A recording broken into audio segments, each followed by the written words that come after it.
درود ان پر، سلام ان پر،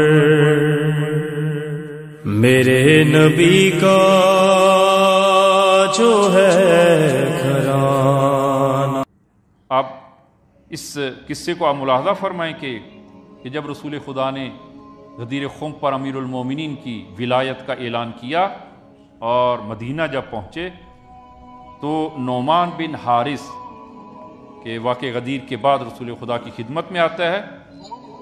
اور آ کر وہ عرض کرتا ہے اور کہتا ہے کہ آپ نے ہمیں توحید کا حکم دیا، توحید کا، نبوت کا، نماز و زکوٰۃ و جہاد کا اور حج کا حکم دیا، ہم نے سب کو قبول کیا، تو کیا آپ اس پر راضی نہیں رہے؟ آپ اس پر فقط راضی نہیں رہے کہ اب ہم پر اس جوان کو مسلط کر دیا ہے اور اس کو ولایت پر منسوب کیا ہے، تو کیا یہ انتصاب آپ کی طرف سے ہے یا خدا کی طرف سے؟ نعمان بن حارث آپ ملاحظہ کریں کہ واجبات کا اقرار کرتا ہے، توحید کا اقرار کرتا ہے، رسالت کا اقرار کرتا ہے، معاد کا، قیامت کا اقرار کرتا ہے، نماز و روزہ و حج و زکوٰۃ کا اقرار کرتا ہے، لیکن اس حکم الہی کو اور رسول خدا کی اس اعلان اور اس حکم الہی کا انکار کرتا ہے۔ تو لہذا وہ جو ایک ضرورت دین کا جو انکار کرتا ہے، گویا اس نے پورے دین کا انکار کیا۔ اب اس ملاحظہ کریں کہ رسول خدا نے فرمایا کہ علی کی ولایت خداوند عالم کی طرف سے ہے، میں نے اپنی طرف سے انتصاب نہیں کیا، میں نے اپنی طرف سے حکم نہیں دیا، یہ حکم الہی ہے۔ نعمان یہ جواب سن کر اپنے اس شتر اور اونٹ کی طرف بڑھا تاکہ وہاں سے نکل جائے، اور نکلتے ہوئے اس حالت میں یہ جملے اس نے کہے،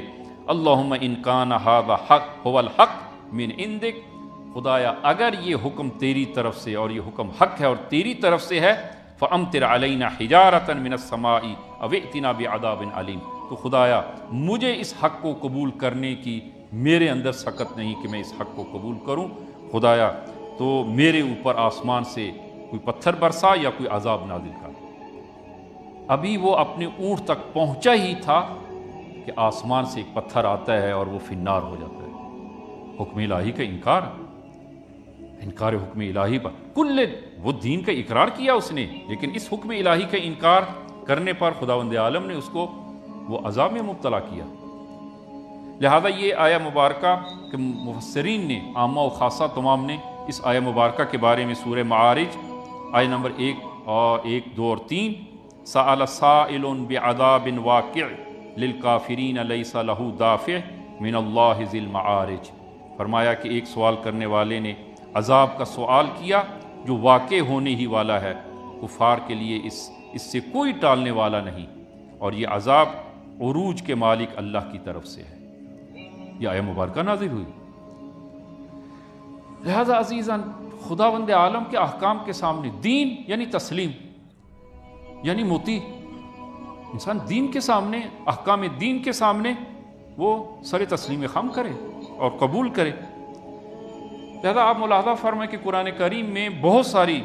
وہ 5 دعائیں کہ جب حضرت ابراہیم و حضرت اسماعیل علیہ السلام نے بیت اللہ کی تعمیر مکمل کی، تو 5 دعائیں کیں جو قرآن میں موجود ہیں۔ ان میں سے ایک دعا سورہ بقرہ آیہ نمبر 127 کہ ربنا تقبل منا انک انت السمیع العلیم، خدایا ہم سے یہ قبول فرما۔